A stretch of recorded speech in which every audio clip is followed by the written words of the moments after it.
Tonight's presentation is going to be done by two of our own, Derek and Victor. Will definitely give us an electrifying presentation tonight. So without further ado.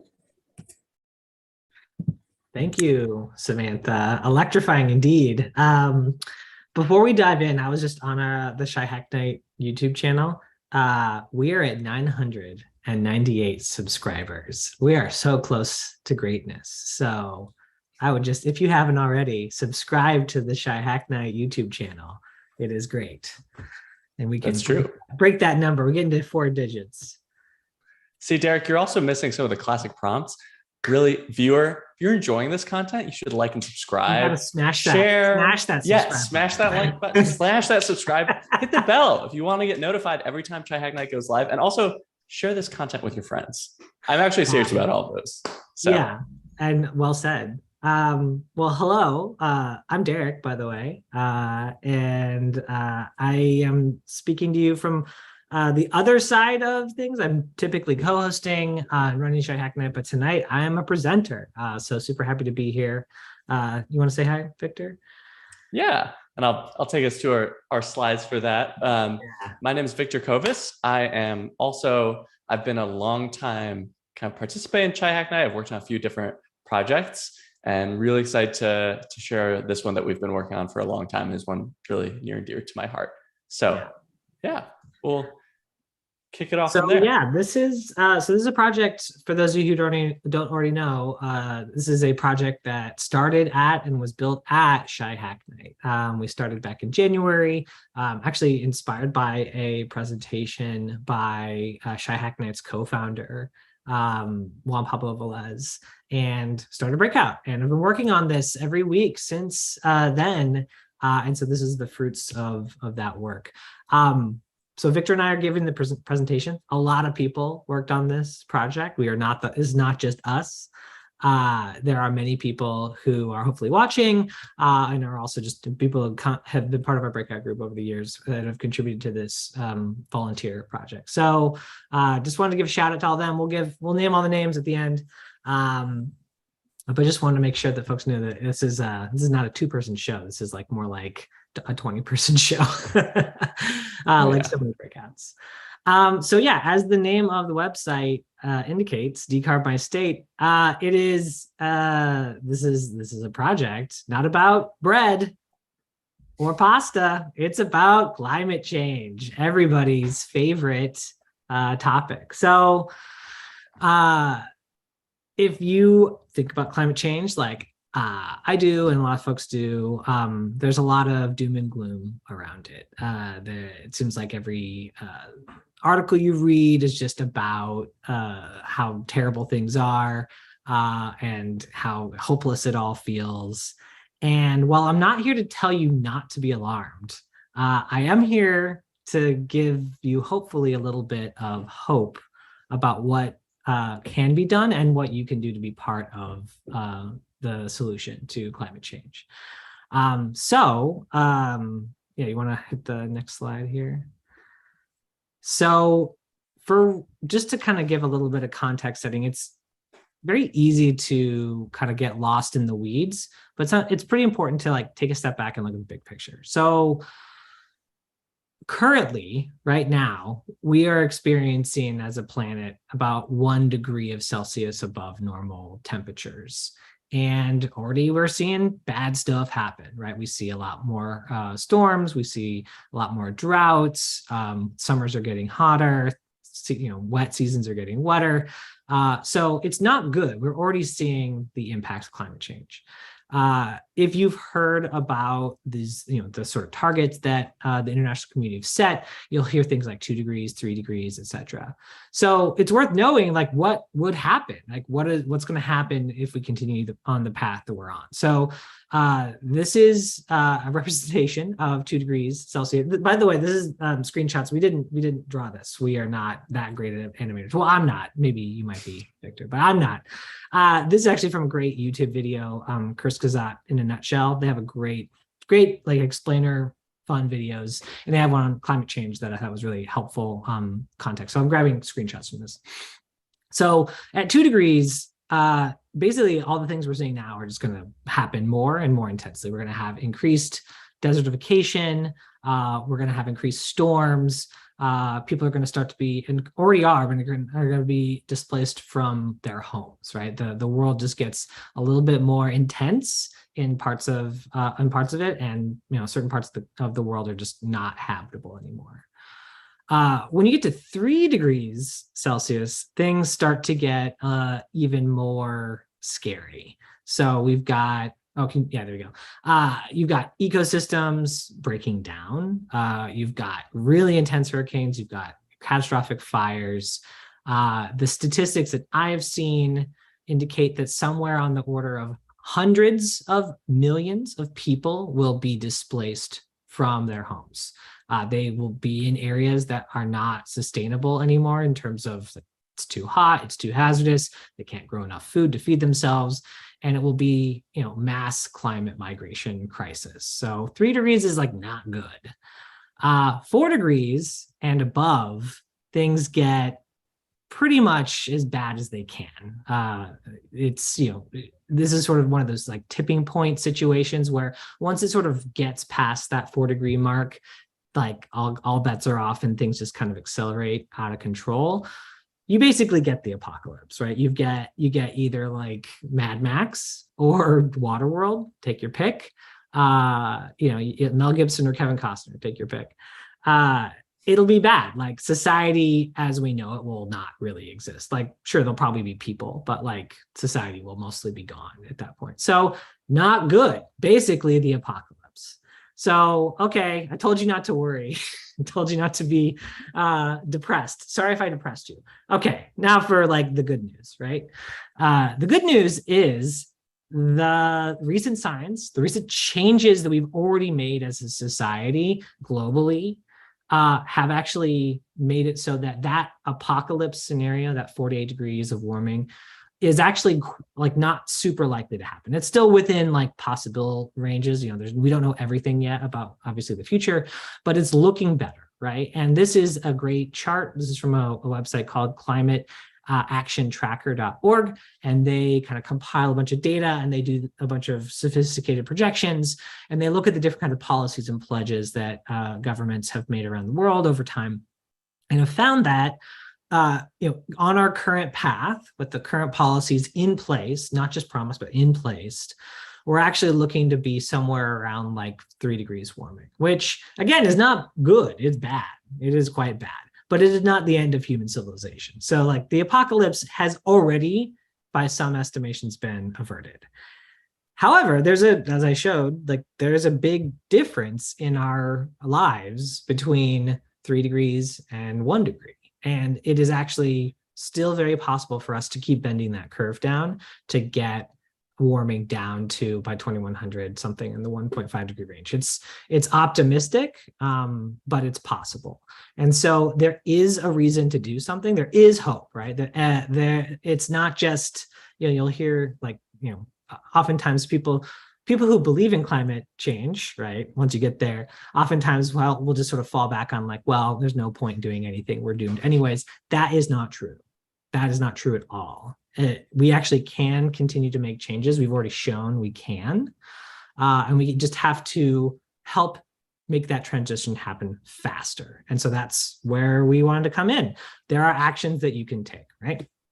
So when it comes to doing something about climate change, you may have also heard some advice, right? You've probably heard lots of different things that you can do to help fight climate change. You may have heard things like you should recycle, you should not fly, you should, don't use plastic straws, eat less meat. Like there's just like a million things that you've probably heard, right? And in many ways, like that can feel like Philip J. Fry right here, overwhelming, right? It is just completely, it's too many things to do in our already busy lives. It's too many things to remember. And, it's just kind of like, it seems like it's impossible and it doesn't matter. So when we look at these sets of advice that people give, we kind of say, meh.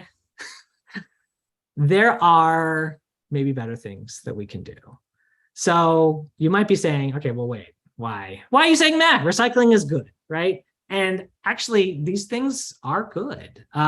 They're not bad. In fact, they can make some difference, but they won't make enough of a difference. They are mostly efficiency changes and lifestyle changes. And even if everybody did all of them, we would be like maybe 15, 10% of, we would have like a 15 or 10% reduction in emissions from like the current levels that we have. And that's if everybody did all these things. Just so you know, to remind everyone, the number is actually 0. We need to get to 0, right? It's not 90%, it is 0. So there has to be something that has a better leverage than those things. And we think there is. So what is that better solution to climate change? One way to think about it is, where are those emissions coming from?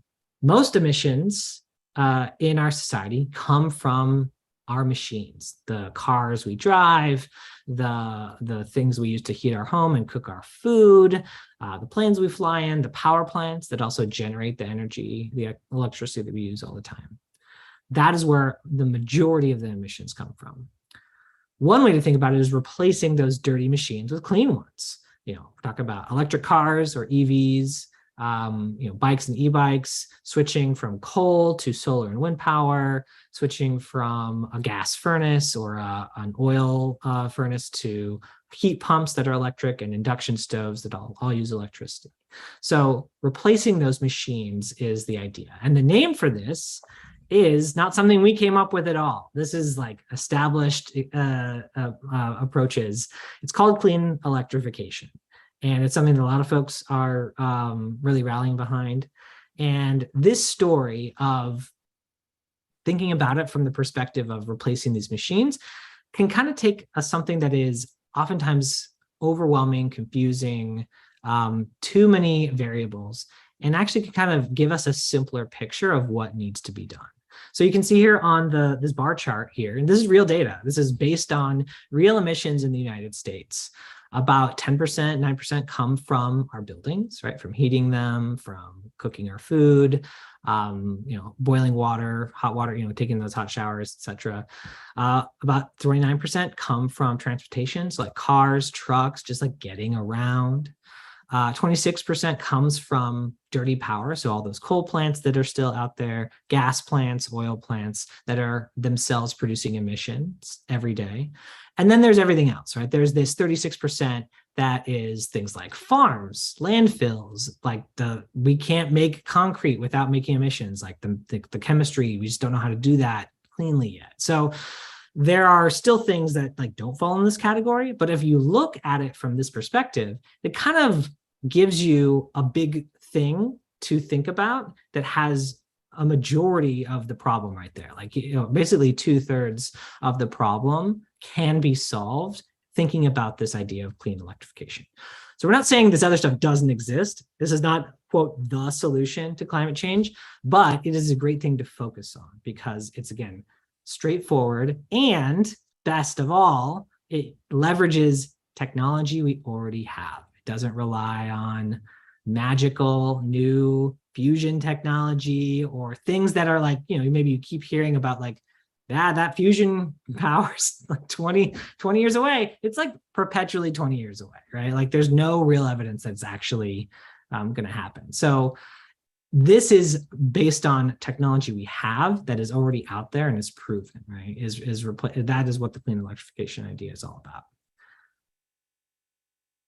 Yeah. And then how did we come up with all of this? And we don't just mean the idea of clean electrification, but also this project as a whole and a lot of the stuff behind it. So as Derek mentioned earlier, a lot of this was inspired by a talk actually given at Chai Hack Night a few months ago by Juan Pablo Velez about electrifying the state of New York. His talk was, how do we decarbonize New York State by 2050?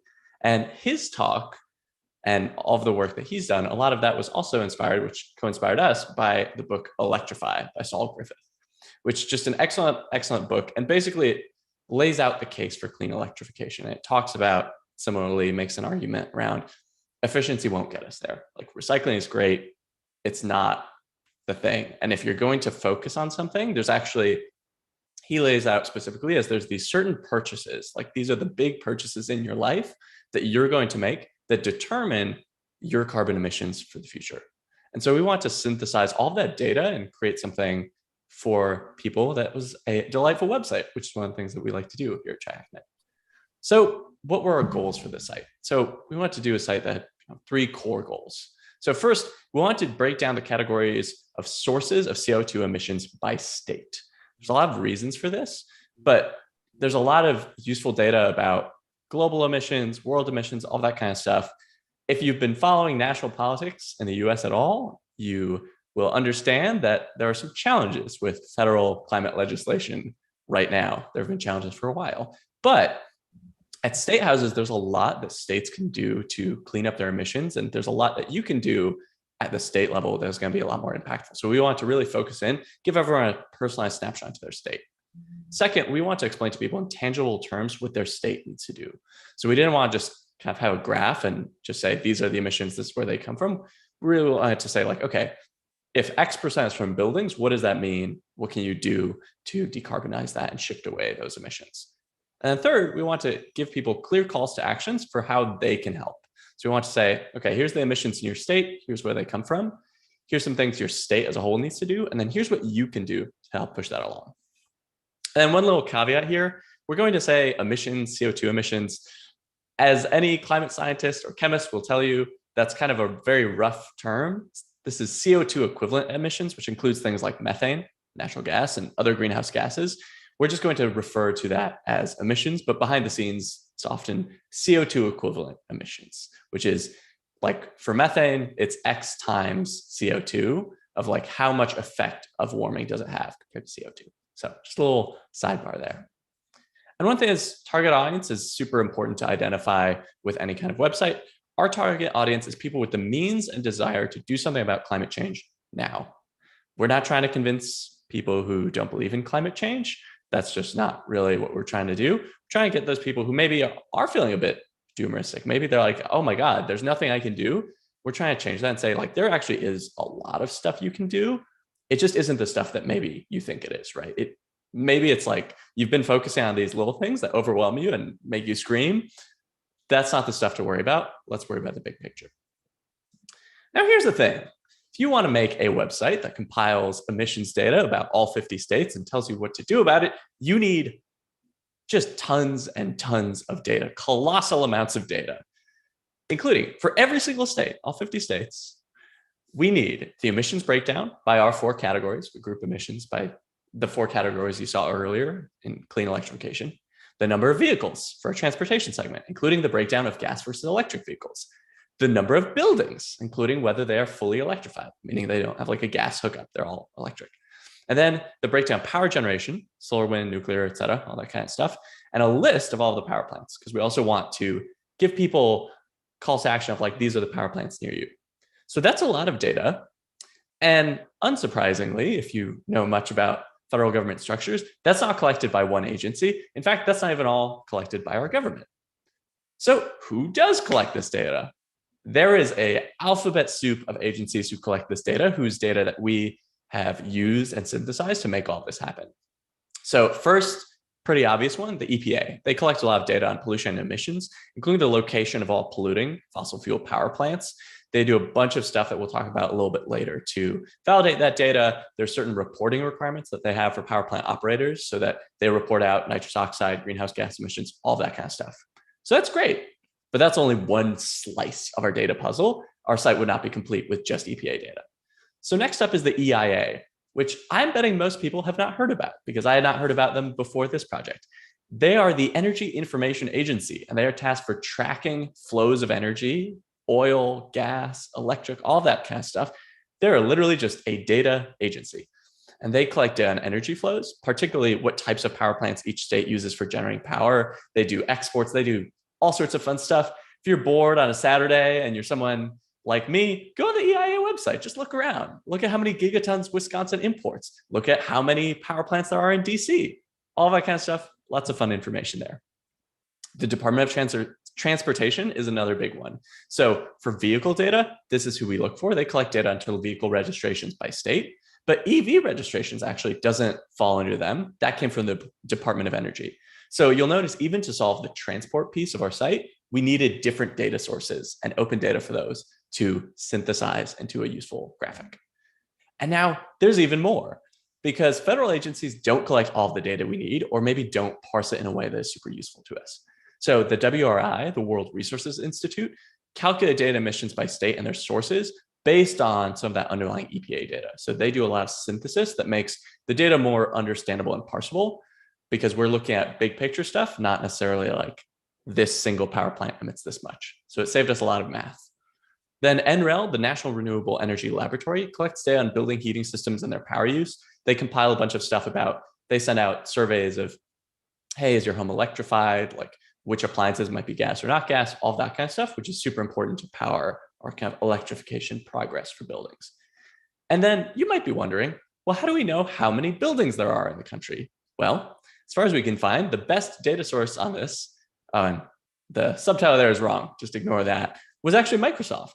So they created a data set based on the Bing's Maps data and satellite imagery that calculated the number of buildings globally using artificial intelligence and like AI image processing, basically, because there's no other like registry that cohesively tracks the number of buildings and their square footage. So all of this data, all of these agencies, they had to do a bunch of work behind the scenes to make all this data even possible. So creating this data alone required tons of resources, including the EPA actively monitoring emissions at power plants and they have regulations requiring emissions data to be reported for power plants. And Microsoft built machine learning models specifically to figure out building footprints from satellite aerial imagery.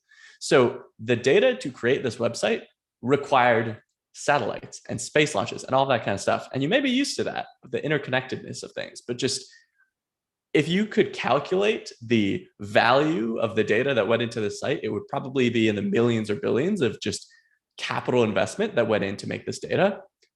But that wouldn't be enough because it has to be open data. So let's just take a look at like a quick snapshot of this ecosystem. So you have power plants in industry, and by law, they're required to report their emissions. And then the EPA takes that, they aggregate the individual data, they monitor it. So they have a system to monitor those emissions, make sure that data is accurate. And then the WRI came in and they grouped that data by sector. They cleaned it up. They do a bunch of stuff.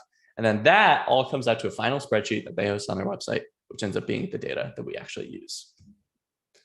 And one little example here, not all data is created equal. So we mentioned the Microsoft building footprints data.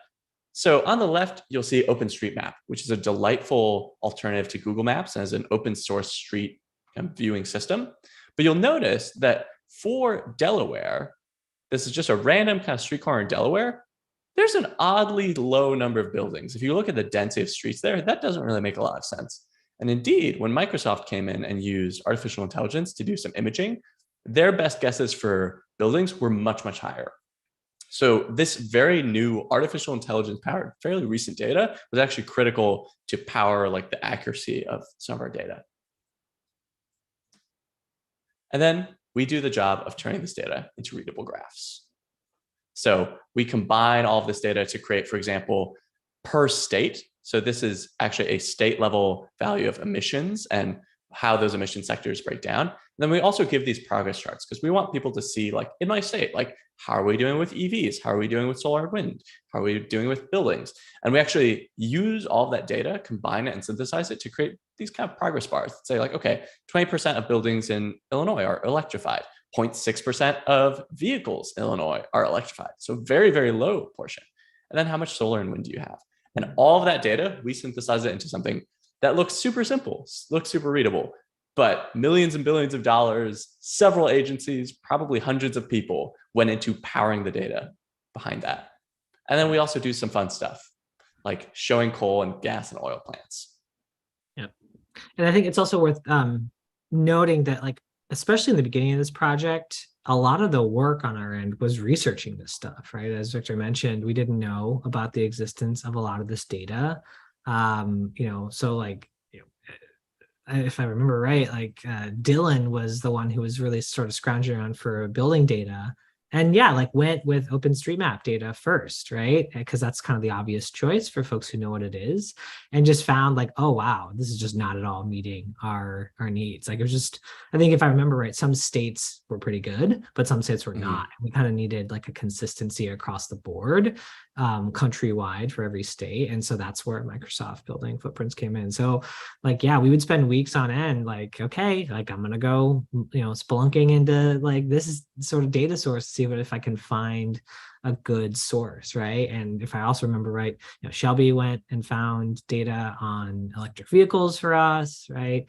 And Sean Watland helped us, like, I think, parse and even scrape some of the data on emissions that we ended up using for some of our breakdown charts. So it really was a lot of work, especially early on, was just like, what is the data? Because like, there's more data that we could have used probably. And in fact, we're even learning today, like there's potentially even better data sources than what we have now. Like some folks have said, hey, by the way, like there's more up-to-date data on solar and wind installations. Have you heard of this obscure data source, right? So like there's a lot of work that is still to do, right, to just figure that out. And I think that's one of the things that I keep learning and experiencing in projects like these, which is just like taking the time to research is actually really critical, because yeah, we always want to, as data visualization people, like dive into like making a cool, like make the cool whiz bang chart. But as I say, garbage in, garbage out, it really is important to have good input data and vet it, and verify that it actually says what it is, and like, and that we understand it. And that took a lot of time for us to figure that out, because this is pretty complex data, right? Like the appreciation, at least that I have for EPA and other agencies, is like gone way up after this, just understanding more about just a fraction of what they do and how critical it is. So it's just worth noting and calling out and giving praise for it. Your tax dollars at work. That's true. Yeah, absolutely. And then as we kind of have been hammering home, we compile all of this data for all 50 states and DC. We'll share out the link again to the website later, but like you can travel between all of these states and compare and contrast and see how every state differs. That is possible thanks to all this data. So I think Derek has some calls to action. Yes, I do. So the whole reason we did this, put all this data together, was to get you to do something. So this is a website that is opinionated, and it is trying to move you to action. And so the actions that we've thought a lot about. And so we kind of broke it down into basically two groupings of actions that we want people to take. You might be thinking about this one already, right? Like we're saying, you should get an electric vehicle. You should replace your gas appliances. You should even produce your own solar power. So these are things that we've spent a lot of time thinking about, and kind of really decided to boil it down into these sort of three simple categories. The picture you're seeing here is actually from an awesome guide by Rewiring America. That's the nonprofit that Saul Griffith runs. And they have a great guide on how to electrify your home. I think the name of the guide is Electrify Everything in Your Home. And there's a diagram of like what a fully electric home looks like. And so, it's like, here's the EV charger, you're using your induction or electric cooking, electric clothes dryer, you put some solar panels in. This is like what the home looks like, and what we want to try to encourage people who have the time and means to do it to make these investments in their own homes. So it's a lot of work. And actually we've found, like, I'm actually going through this process myself. I think actually, Victor, you are as well, and like following our own advice. And we found even just amongst ourselves, where you start is actually like, it really depends on your situation. Are you a renter? Are you an owner? Do you have a car already, or do you live next to public transportation? So like, for example, in my home, I live in Oak Park, and the first thing that made sense for us to do was install solar panels. So actually, we just got our solar panels turned on this month. But to do that required like getting a quote, and like I think I ended up booking it back in December, but they were so backlogged. It took them 6 months to actually get out, and also had to warm up. They can't install them in winter. But then I also had to get a new roof. because my roof was old and I had to insulate my roof, and then we can install the panels. So each one of these things is like not like a small ask, but they are things that will ultimately, they're kind of thinking about them in terms of, and this is something that Saul Griffith does a great job in explaining, is it's really like an investment, right? The cost for like running electric appliances is already much cheaper, especially now with gas prices and oil prices being what they are. And no, it doesn't seem like those are going to go down anytime soon. It's already way cheaper to run electric appliances. And so, yes, there's an upfront cost to updating them, but you'll get your money back. And that's something that was not true until about like 5 or so years ago, when the technologies evolved, and now it's just cheaper to actually run things with electricity and not on gas. So it's thinking about it in terms of an investment, and for folks who have the means to do it, spending your own money, but then also thinking about how to pass policies. This is why I like those policies around. I think in Illinois, there's a $4,000 electric vehicle credit that you get. It knocks $4,000 off the price of an EV. And I think the federal government also has their own incentive, which is I think like $7,000 or something, something like that. So it's like, that's why those kinds of programs are super important, because it allows people to make that purchase sooner, right? And it allows folks who wouldn't otherwise be able to afford it to be able to afford it. So this is something that if you are curious about what you can do, these are some of the first things you can do. And we definitely recommend checking out the Electrify home guide that Rewiring America has. And actually, yeah, Victor, you're doing something different, right? You started from a different place, right? Yeah, well, so I'm actually a renter, and my first thought was trying to electrify my stove, also because there's some issues there, but I kind of had an uphill battle convincing my landlord. So I actually decided to switch to renewable energy using a renewable energy supplier, which is basically a whole system there. And then I've never owned a car, and I decided I actually want to invest in an e-bike because I'm in a really transit-friendly neighborhood. And if I invest in that, that's an electric vehicle, and it'll act as a car replacement for me. It'll let me get places further without having to use a car. So those were kind of my first steps. But it's different for every single person. It's like so fluid. But one thing I wanted to mention too is I get the hesitation sometimes like, oh, well, we got to solve this at a big policy perspective. But ultimately, if we're trying to get to zero emissions by 2050, at some point, the stove in your house cannot burn natural gas. At some point, the car you drive has to be electric, or you have to not drive a car. And like, you're going to be making those purchasing decisions. There may be more or less incentives when you do those, but that is going to be like a decision that you make. So you can do that now. And if you have the means, you're going to subsidize it for other people and show people like, yeah, induction stoves are really cool. Show your neighbors, like, this is actually like a feasible technology. Like, lots of EV adoption is just from other people having EVs. And same with solar, like there's a network effect there. So it all spreads. But I want to just jump us over to Derek's next call to action. Yeah. So personal action, right?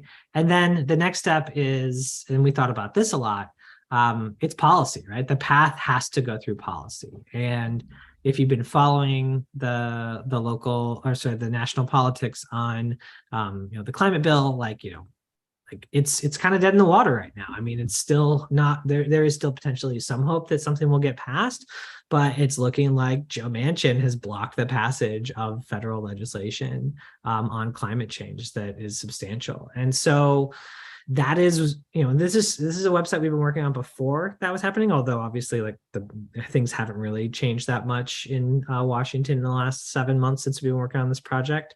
Our website focuses on states for a reason, because states actually do have quite a lot of power to make their own climate policy. And in fact, many states already have. In Illinois, we heard this as a Hack Night talk a couple months ago, there's the Climate and Equitable Jobs Act, CEJA, which was passed in, I think, December of last year. And so we have a climate bill that is really has a roadmap on it for spinning down those power plants, those coal power plants. And it has the incentive for electric vehicles for new purchases. And it's got a bunch of other things that are just like very complex and won't go into here.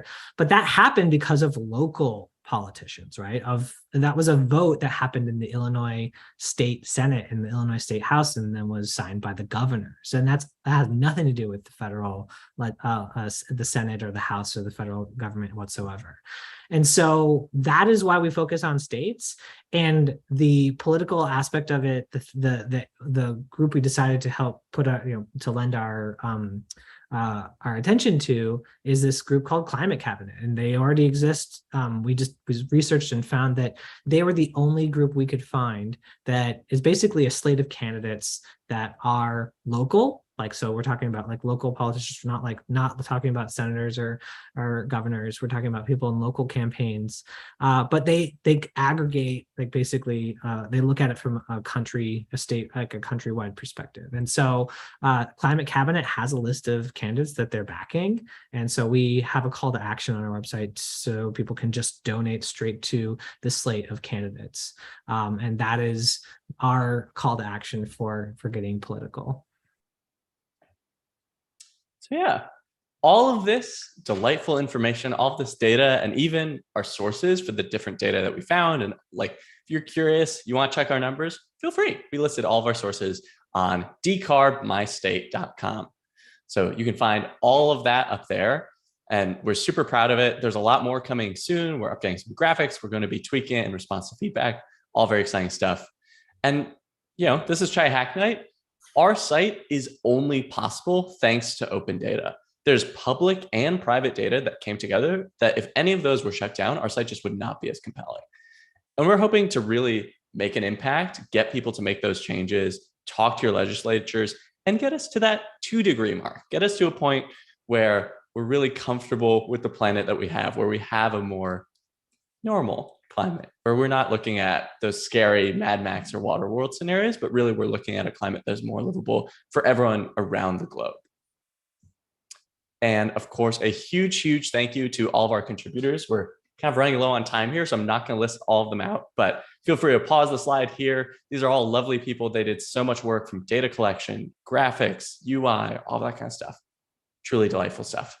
And then, of course, if you have feedback, if you don't like our site, if you love our site, anything like that, if you have a recommendation for data, actually, if you don't like our site, you don't have to file an issue. It's not very constructive. But if you have a specific, maybe language, or if there's a data source or a visualization that you would like to see improved, file an issue. You can go to github.com/chaihacknight/decarbonize my state. And of course, check out decarbmystate.com. And thank you all so much.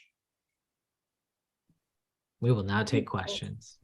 Yeah, thank you, Derek and Victor, for this very compelling presentation. Like you said, it's a very complex issue, and I do like your calls to action. There's this personal aspect. You said the electrifying your home guide, that was by rewiringamerica.org. Is that what it is? Okay.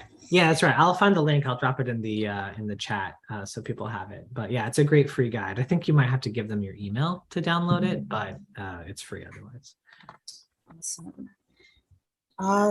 Great. Well, if you again, this is the Q&A section, so if you have any questions, add them to the chat.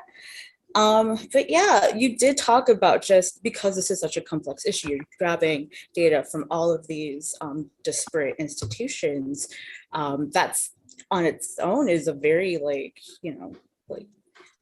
difficult task. But how is this experience running it through the infrastructure of a breakout group in Chai Hack Night? Yeah, good question. So I'd say it might have even started before Juan Pablo's talk.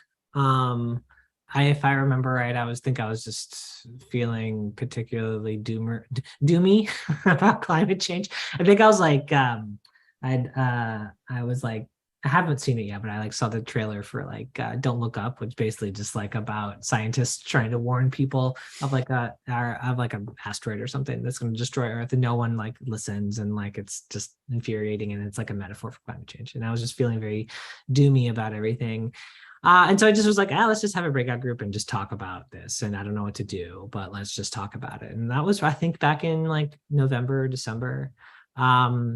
And then I think it really was Juan Pablo's talk that kind of at least provided me with like the sort of way to look at this that is not just depressing. Like that was like the at least for me, the thing that got me over the hump and gave us sort of a thing to rally around. And all of a sudden it became like, oh, there's a lot of work to do. Like, this is compelling.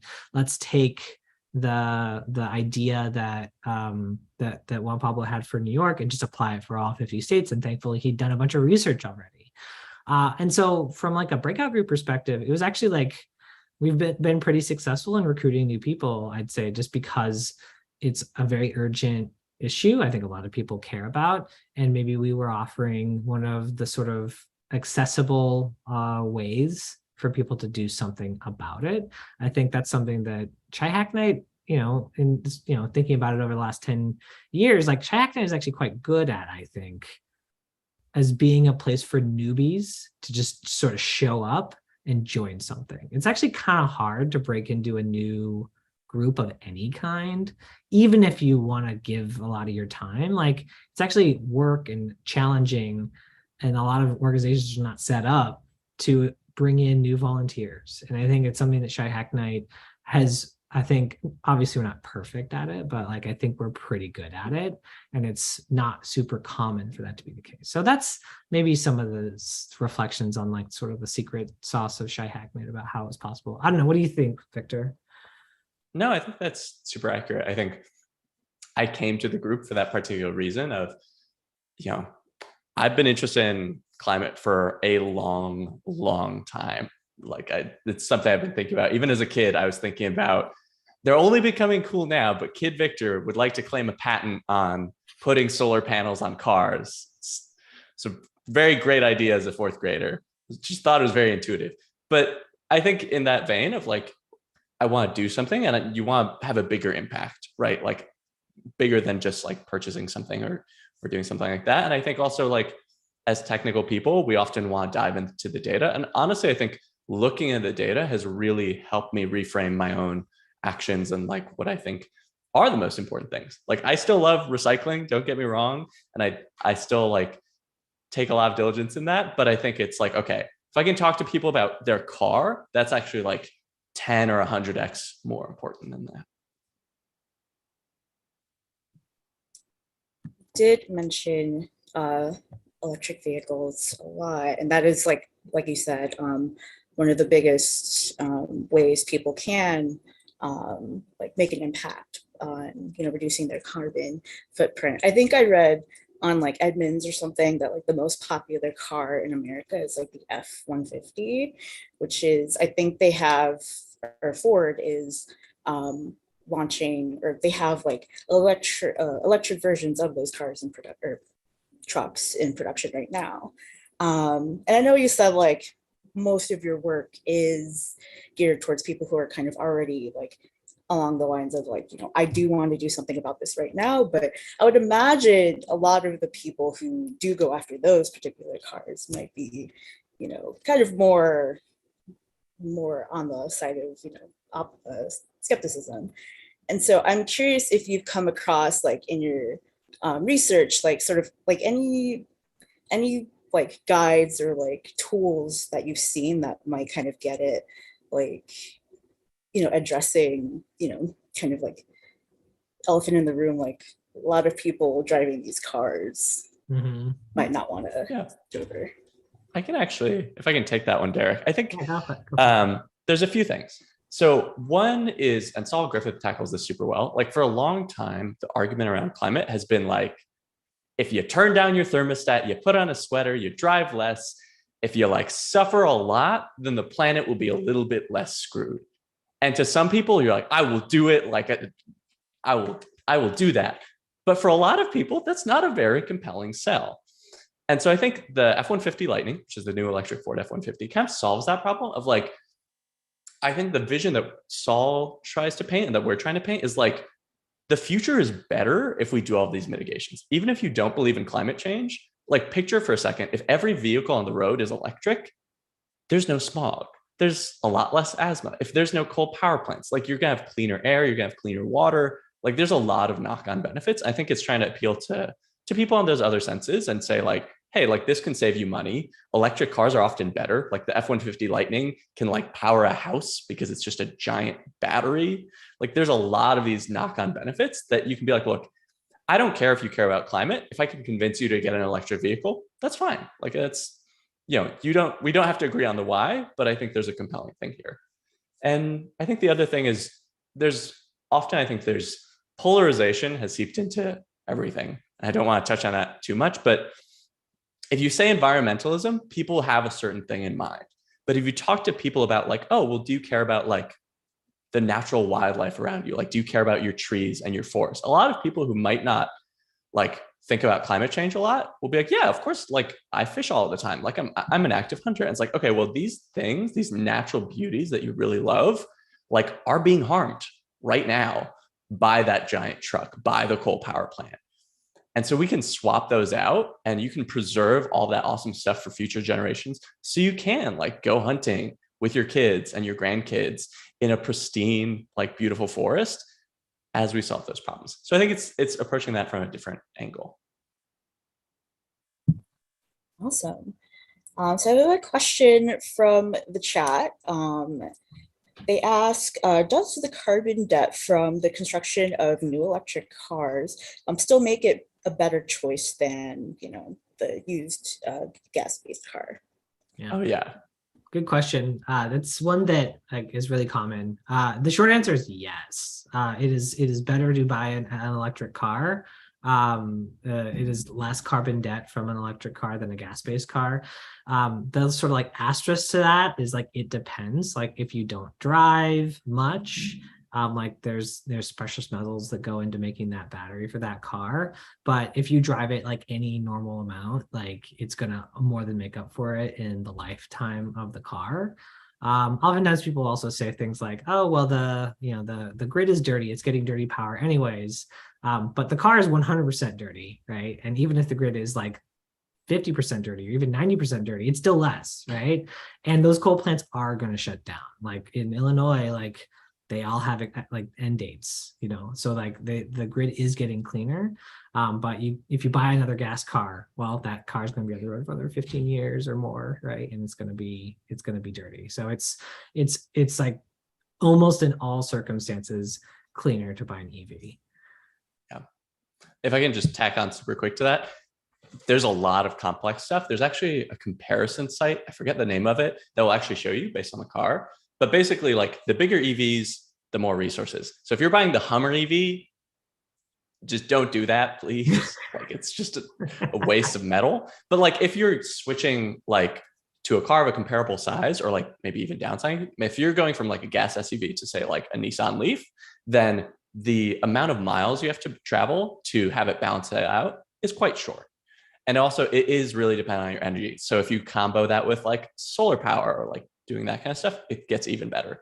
I'm an avid cyclist. Like if you don't want to buy an EV, don't buy an EV. Like, there's in certain communities, there are other options available to you, like biking, e-biking, public transit, or even just like doing that kind of stuff in combination that can be really helpful. But the short answer is yes. The long answer is still yes, but the amount depends on, because it is always yes. Like that's the thing. Even the worst EV is better. It just takes longer, right? It might take the Hummer EV, it might take 3 years compared to your regular gas Hummer. Thank you for that. I don't see any more questions from the audience. I think we're getting to the end here. So I'm sure in our post live stream, you'll have a chance to sort of discuss this more in the breakout group. But before we go, like, are there any like next steps that you're considering right now, just like as a group for us to look out for? Yeah, good. Yes, happy to talk about that. Yeah, we're still working. The breakout group is still meeting. We are meeting tonight. So happy to talk to folks who are interested in our project. Yeah, we're looking for more data sources. We're also starting to reach out to local climate organizations like the groups that passed the Illinois Climate and Jobs Act, helping out those local groups and trying to find more ways to lend our data and tech skills sort of in the implementation rollout. I think one thing, especially for me, that this website has sort of helped crystallize is like, okay, we have a lot of work to do. And there's a ton of work just because we passed this great bill in Illinois. doesn't mean it's like guaranteed to all be like done, right? Like, it still has to be a lot of work put into making sure that the state holds on to its promises and keeps them. And even if in some cases I can accelerate some of the plans if possible. So that's kind of the direction that you know, we're going in, or at least I'm going in with the site. Yeah, I think also just, you know, responding to feedback. If there's graphs that are confusing to people, we'll be updating those, making sure, you know, data is accurate. We have a bunch of new illustrations coming, all of that kind of stuff. And I think hopefully we're working on another, I don't know if you mentioned the scraping site, Derek. Oh yeah, I haven't, no. We can talk about that. So we're working on some stuff too, because one of the challenges is like data is fairly easy, but like telling people what legislation is available or what's happening in their state is a lot harder. We're working on something to try and address that. So like if you go to the Illinois page, maybe you will see like CEJA just passed, but this group is trying to overturn it and this group is worried it's not happening or whatever. So trying to integrate it and like do more than data, like integrate some of the amazing local journalism that is available on those topics and put that on the site. Yep. Awesome. Well, thank you again for this wonderful conversation. And yeah, we'll definitely be talking more about that project in our post Zoom live stream, or post live stream Zoom. Right, so the link to that is on the screen right now. Again, that's the bit.ly ShyHackNet remote Zoom. Again, follow our code of conduct when you're there, just be kind to people. Otherwise, thanks for coming out. Be sure to like, subscribe, smash the buttons, and yeah, go forth and hack. Thanks everyone. Go forth and hack.